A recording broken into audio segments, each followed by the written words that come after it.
Bonjour à tous, j'espère que vous allez bien. Me voici de retour pour le bilan du mois de mars. Alors, ce mois de mars aura été encore prolifique en lecture. J'ai lu plusieurs séries, enfin non, 2 séries. Donc du coup, ça va me permettre de raccourcir un petit peu mon bilan. Je suis désolée, mes vidéos sont très longues, je vais essayer de faire vite cette fois aussi. Que vous dire, le thème des challenges, donc j'avais le challenge de Nikita, c'était contemporain ou new adulte, alors je sais pas, il va falloir que je regarde dans mes lectures combien j'en ai lu. Et le thème du challenge de Letty, c'était donc Highlander, donc celui-là pas de souci, je l'ai lu comme d'habitude en MM. Je crois que j'ai dû lire une vingtaine de livres à peu près, je sais plus trop combien exactement, on verra ça en fin de vidéo. Donc bref, sans plus attendre, c'est parti pour le bilan du mois de mars.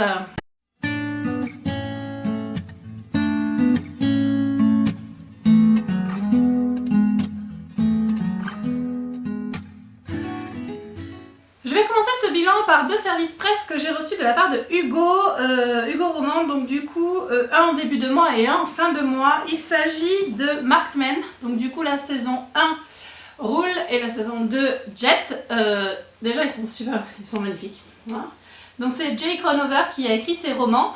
Je les avais lus en anglais, les 2 premiers tomes, donc du coup je les ai relus rapidement en français quand je les ai reçus. J'ai adoré, voilà, je vous en avais déjà parlé.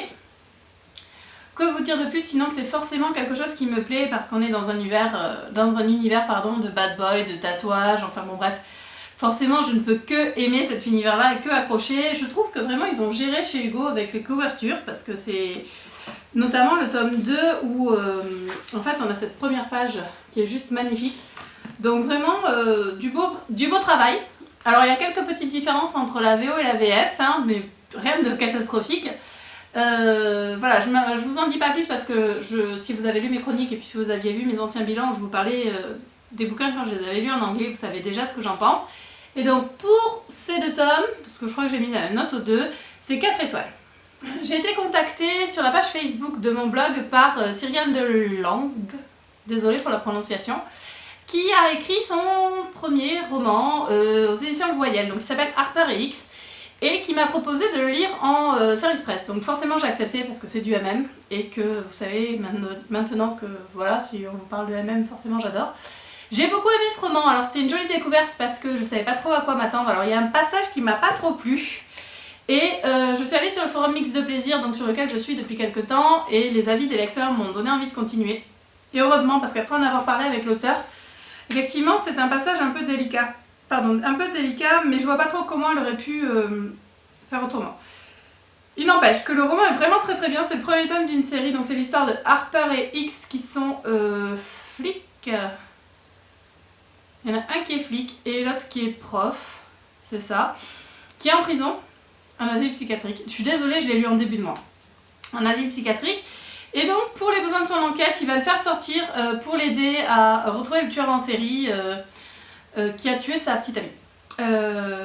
Et donc du coup, ils vont forcément se rapprocher l'un de l'autre. Enfin bon, il y a toute une histoire derrière qui est vraiment très très bien écrite et qui me donne envie de lire la suite, vraiment. Donc du coup, pour Harper et X, c'est 4 étoiles. Et j'ai oublié de vous dire que c'était publié chez Voyelle. Est ensuite sorti Exchange of Power, qui est le tome 8 de Juxtaposity de Tricia Owens, donc toujours en auto-édition. Forcément, je me suis jetée dessus, forcément je l'ai lu en 2 jours. Toujours aussi bien. Vraiment, si vous ne connaissez pas cette série et que vous lisez en anglais, allez-y parce qu'elle est vraiment topissime. C'est une de mes séries à même préférées avec les Taï Zane et avec Sœurs dont je vous reparlerai un petit peu plus tard. Voilà, c'est vraiment top et j'ai vraiment retrouvé tout ce que j'aime, les personnages que j'adore.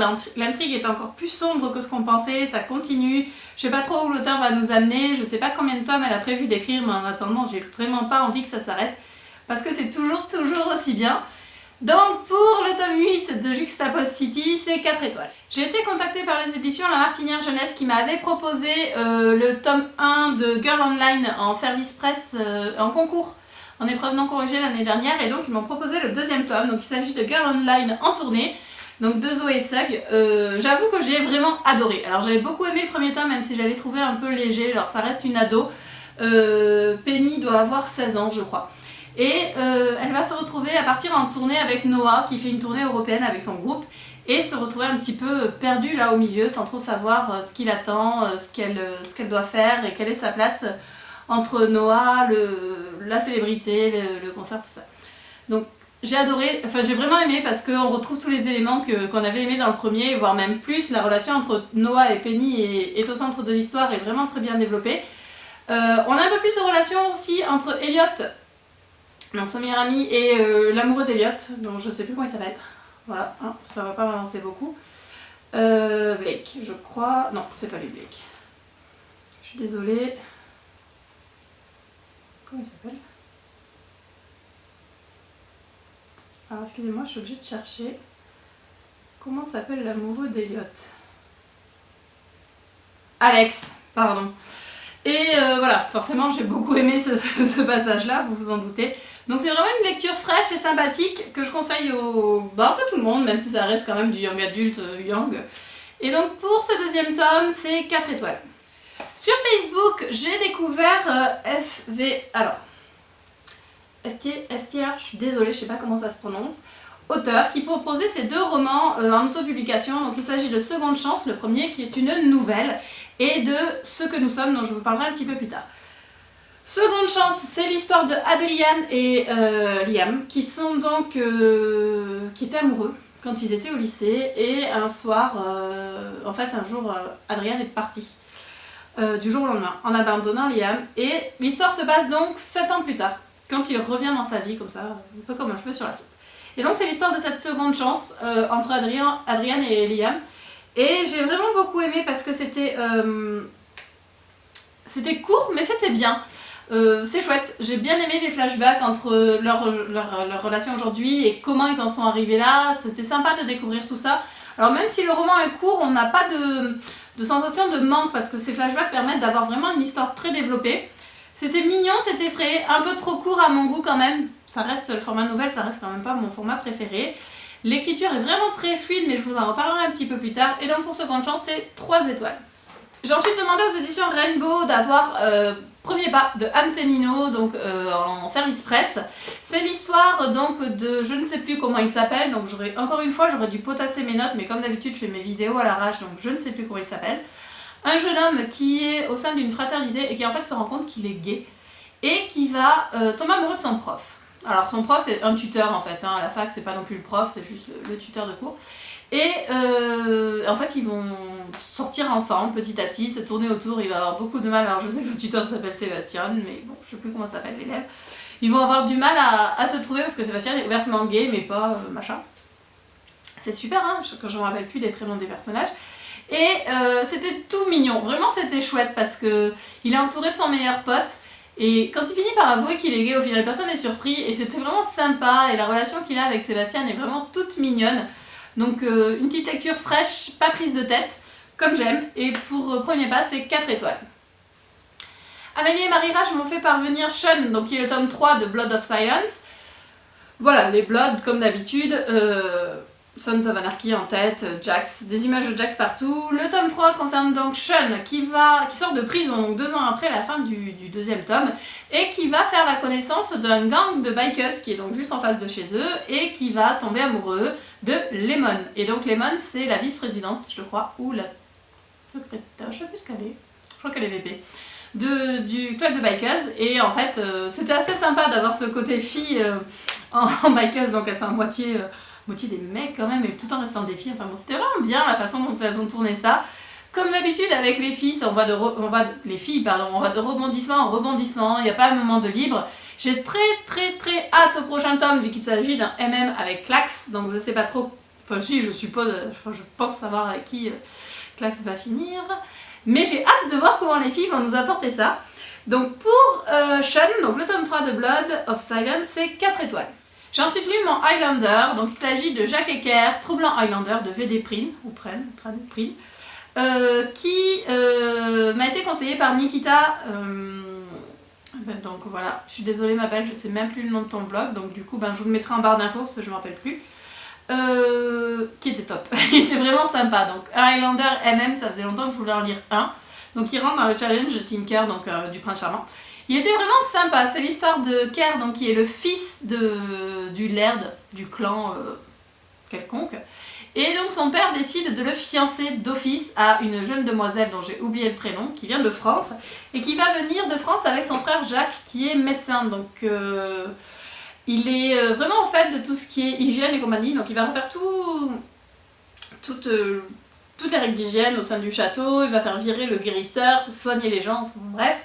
Et Jacques est ouvertement gay, donc Kerr en fait le connaissait déjà de quand ils étaient gamins, ils s'étaient vus une fois, et il est très attiré par lui, mais bien entendu, hors de question pour lui de coucher avec un homme, donc il finit par succomber, et j'ai beaucoup aimé cette dualité, parce que d'un côté on a Kerr, qui est donc un Highlander très très fier, et qui va tomber amoureux de Jacques, et qui à partir du moment où il reconnaît, finit par succomber en fait à ses sentiments, va se battre pour son amour et pour son amoureux, comme se battent les Highlanders pour la personne qu'ils aiment, et c'est vraiment quelque chose que j'ai apprécié. Le style de l'auteur était très très plaisant, apparemment elle est très prolifique, donc je relirai des bouquins de cet auteur. Et donc pour Jacques et Kerr, ce sera 4 étoiles.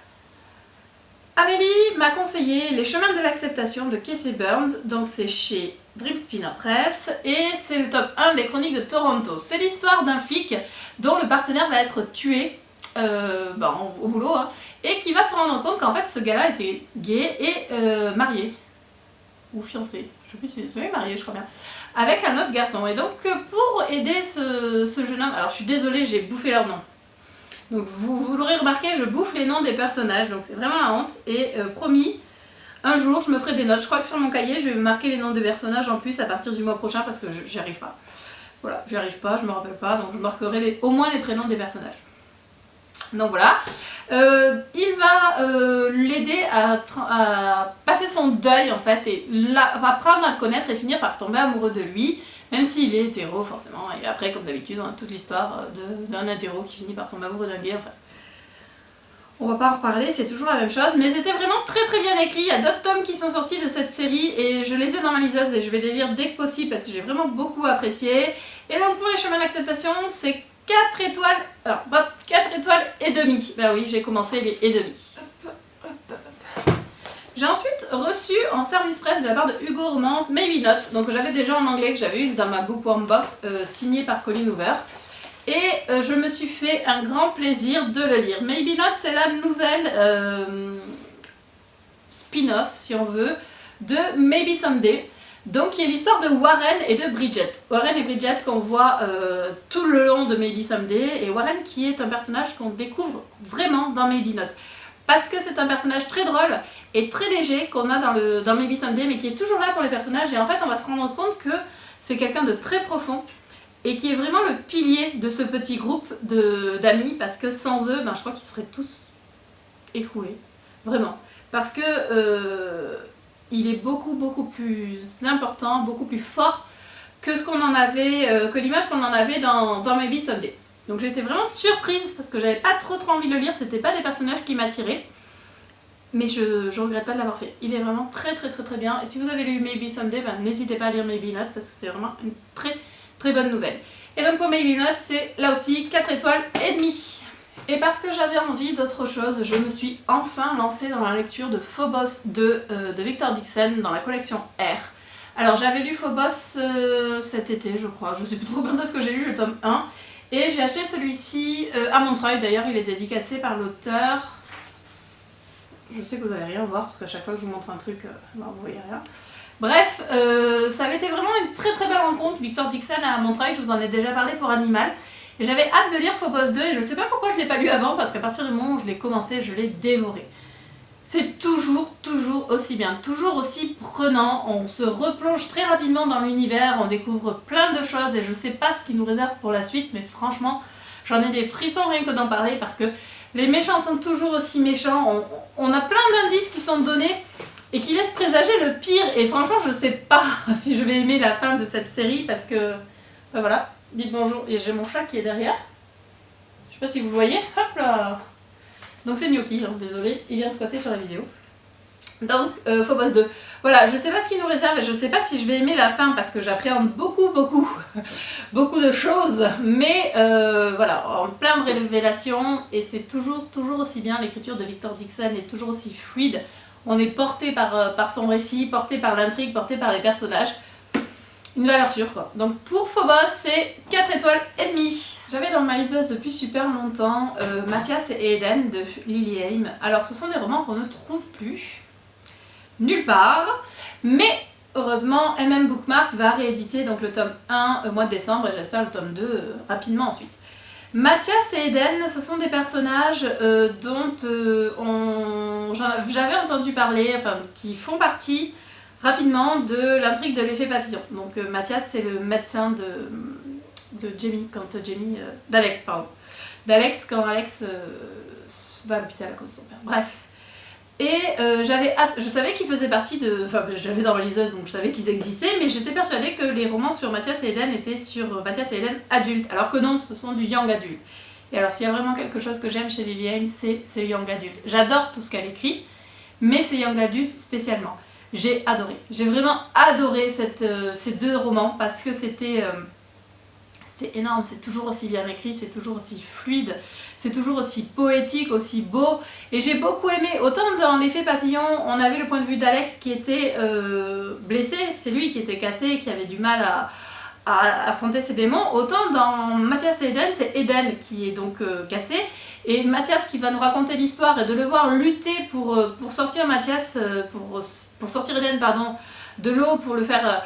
avancer et de voir tout ce qu'il endure par amour pour Eden, c'était tout simplement merveilleux et j'ai beaucoup aimé voilà, ces deux romans. Et une fois de plus Lily Haim est un auteur que j'apprécie beaucoup et dont je lis les romans les yeux fermés. Donc pour Mathias et Eden c'est 4,5. J'ai ensuite lu dans le train pour le salon du livre Déferlante, toujours de Lily Haim, qui sortit le 11 mars donc chez Bookmark. J'attendais de le lire dans le train parce que je savais que j'allais le dévorer. Il m'a fait tout le week-end quand même parce que j'ai pas beaucoup lu et voilà, une fois de plus c'est juste superbe. C'est l'histoire de Lil qui est donc un jeune homme de 17 ans qui fait du surf, qui habite en Californie avec son père et qui va rencontrer le copain de sa sœur, Aidan, et tomber amoureux de lui. Sauf que forcément Aidan étant avec sa sœur, c'est un peu difficile. Et il va y avoir cette relation entre ces deux jeunes hommes, Aidan étant un petit peu plus âgé, qui va se construire doucement mais sûrement et qui va être une fois de plus tellement belle. J'ai l'impression de vous répéter tout le temps la même chose, mais si vous n'avez pas lu un roman de Lily Haim, il faut vraiment le faire. Vous ne pouvez pas comprendre à quel point c'est beau si vous n'avez pas lu au moins un roman ou une nouvelle ou quelque chose. Lisez quelque chose de Lily parce que c'est tout simplement magnifique, c'est super poétique et c'est beaucoup d'émotions, ça vous transporte, ça vous emporte et j'ai adoré, et une fois de plus j'ai ressenti tout un tas d'émotions et j'ai pleuré, j'ai ri et j'ai vibré et j'ai adoré et voilà, lisez-le, vraiment lisez-le. Et donc pour Déferlante c'est 4 étoiles et demie. Parce qu'il fallait bien... Parce qu'il fallait bien que je me change les idées dans le train du retour après avoir fini Déferlante. J'ai mes livres qui sont en train de se casser la gueule. Hop là. J'ai lu Diversion donc de Helen Winters, toujours chez Bookmark. Alors, on m'avait conseillé ce bouquin en me disant tu vas voir il est très drôle, et effectivement c'est très drôle. J'ai beaucoup aimé. C'est l'histoire de Lucky, donc Richmond Lucklighter, qui pour éviter la prison s'est retrouvé à devoir travailler pour le bureau, alors attendez que je vous donne ça, le service de contrôle et de prévention de détournement du bureau des narcotiques du Sud-Est, donc en Floride. Ancien... pas vraiment d'hiver, pas vraiment trafiquant de drogue, plutôt de médicaments.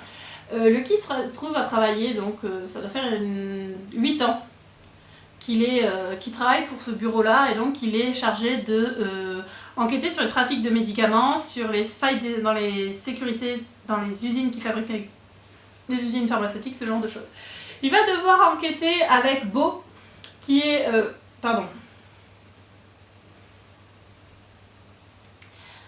Il va devoir enquêter avec Beau, qui est donc un jeune homme qui vient d'arriver, donc il va être son remplaçant, en fait, il doit le former.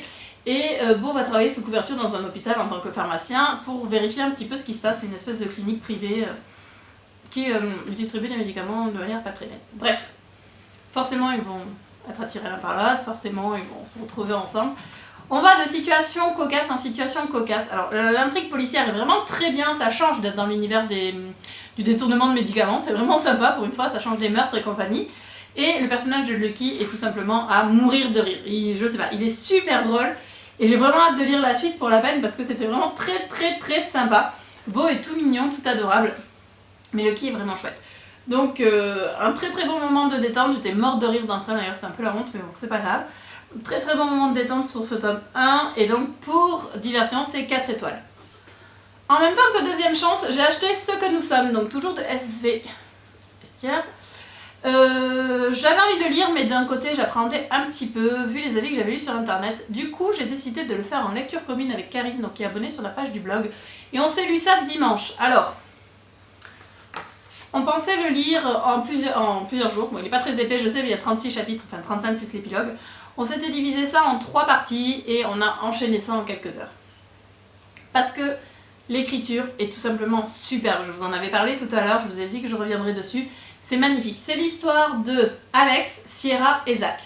Alex et Sierra sont meilleurs amis. Sierra vient de se faire plaquer par son mec avec qui elle était depuis 4 ans. Enfin, du jour au lendemain, il s'est barré. Plus de nouvelles, plus rien. Et Alex, donc du coup, va l'aider à remonter la pente. Donc ça fait 3 mois qu'il l'aide à remonter la pente. Ils vivent ensemble. Il fait tout pour l'aider à aller mieux. Elle a fait une tentative de suicide. Elle est vraiment pas bien. Et donc Alex est là tout le temps. Il fait passer sa vie, la vie de Sierra avant la sienne. Enfin bon. Bref, Sierra va finir par rencontrer Zach, qui travaille dans une brasserie à Paris. Ça se passe à Paris. Et Zach, qui est donc bi, va tomber sous le charme d'Alex. Alex qui bien sûr est hétéro. Et entre ces deux-là va commencer une histoire. Même si Alex ne veut pas reconnaître qu'il est amoureux de lui, ne veut pas faire ça à Sierra parce que c'est sa meilleure amie. Sierra va repartir avec son ex, donc laisser le champ libre à Alex et Zach de vivre une histoire, même si Alex n'assume pas du tout. La fin est... La fin est... Ça tue, j'ai chialé non-stop, c'est horrible. Voilà, j'ai pas d'autres mots, je suis désolée de vous spoiler, c'est horrible. Mais l'épilogue, et alors j'adore les épilogues, mais alors celle-ci particulièrement, nous permet de rester sur une note positive, parce que même si on pleure, même si c'est dur, c'est beau. C'est tout simplement beau, et c'est tout ce que j'aime dans ces romances. Et vraiment le style de l'auteur nous permet de passer un moment mais génial, à ressentir plein de choses, et la fin est transcendante. C'est un peu énorme comme mot, mais c'est ça. La fin, l'épilogue est... Rien que d'en parler, j'ai les larmes qui me remontent aux yeux. C'est génial, il faut que vous le lisiez parce que c'est vraiment un très très bon livre que je ne peux que trop vous conseiller. Et c'est un coup de cœur, sans hésiter. Et donc pour ce roman, c'est 5 étoiles. Le mois dernier, je vous ai présenté les 2 premiers tomes de Third, la série de Charlie Cochet, et je vous avais dit que j'avais précommandé chez Dream Spinner Press les tomes 3, 4, 5 et 6, que j'ai dévoré à la suite les uns les autres. Donc ils sont là. Donc le tome 3, Rack and Rune, le tome 4, Rise and Fall, le tome 5, Against the Grain, hop là. Et le tome 6, Catch a Tiger by the Tail. Alors, les 2 premiers tomes sont encore sur Sloane et Dex. Et heureusement parce que ils sont juste géniaux. Dex est tout simplement bien. Je vous l'avais déjà dit la dernière fois, mais il est énorme. Enfin, j'ai passé mon temps à être morte de rire. C'est Dex quoi. Si vous le connaissez pas, mais lisez les 2 premiers. Les 2 premiers sont sortis en français, mais lisez-les parce que c'est un personnage qui est super drôle. Vraiment, je suis pas loin de tailler Zane au niveau de ce que j'aimais cette série parce que Dex est tout simplement génial. Il est complètement barré, il est tout le temps en train de faire le con, on dirait un gamin, enfin bon bref, mais j'étais morte de rire, même si c'est en anglais, j'étais morte de rire du début à la fin.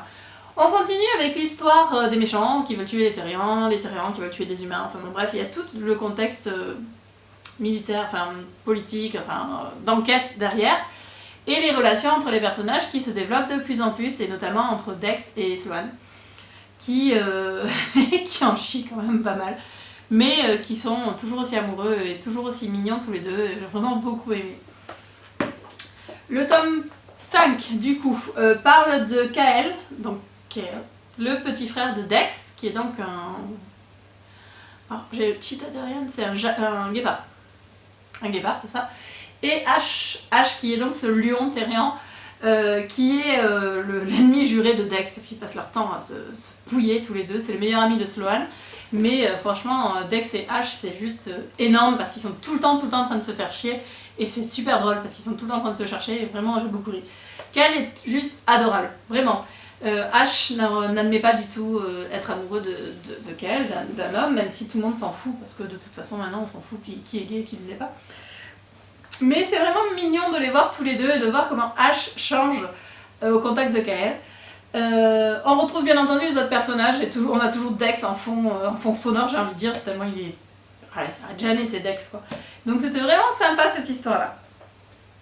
Et le dernier tome, Catch a Tiger by the Tail, et donc sur Calvin et Hobbes. Ouais, donc c'est très drôle dit comme ça, donc Calvin et Ethan Hobbes, qui sont amoureux depuis longtemps, sauf que Hobbes, tous ses problèmes. Donc c'est un personnage qu'on découvre un peu mieux, parce que jusqu'à présent, comme c'est un personnage qui est atteint de mutisme sélectif, on en parlait, enfin forcément il parle pas beaucoup, il était assez discret, mais là dans ce tome-là on en découvre beaucoup plus sur lui, et j'ai vraiment beaucoup aimé. Alors je vais pas vous mentir, au moment où je tourne cette vidéo, on est le 29 mars, je l'ai pas tout à fait fini, il me reste voilà, quelques chapitres. Je sais que je vais le finir ce soir, enfin je vais le finir avant le 31, j'étais obligée de tourner ma vidéo maintenant parce que j'aurai pas le temps dans le reste de la semaine. Du coup je peux pas vous dire si je suis frustrée ou pas par la fin de cette série, mais à mon avis je vais l'être parce que on veut pas que ça s'arrête, on veut jamais que ça s'arrête. Donc pour la série complète, parce que là j'ai que les 4 derniers tomes, mais en comptant les 2 premiers, c'est un énorme coup de cœur et c'est 5 étoiles. Voilà, ce bilan est maintenant terminé. Que vous dire si ce n'est que le salon du livre est passé, donc ma palle a encore augmenté. Je pense faire les travaux dans ma future bibliothèque au mois d'avril, donc normalement le prochain bilan sera dans la bibliothèque, ou alors encore ici ce sera peut-être que celui du mois de mai du coup qui sera dans la bibliothèque. Les challenges, le challenge de Tinker c'est Bitlit, donc vampire, loup-garou, ce genre de choses. Le challenge de Nikita c'est les bouquins qui sont depuis moins de 2 mois dans ma palle, ça m'arrange parce qu'il faut vraiment que je la fasse diminuer. J'ai 3 SP numériques à lire que je me réserve pour mes vacances, parce que je pars à la fin de la semaine en vacances, donc j'amènerai que ma liseuse. J'ai Driven la saison 4 ici qu'il faut que je lise aussi. Bref, plein de lectures en perspective. Cette vidéo est maintenant terminée, j'espère qu'elle vous a plu et qu'elle n'a pas été trop longue. Promis, juré, pour le mois prochain, je me rappellerai des noms des personnages. Je vous souhaite à tous et à toutes une très bonne journée, merci beaucoup de m'avoir suivi et à bientôt. Salut!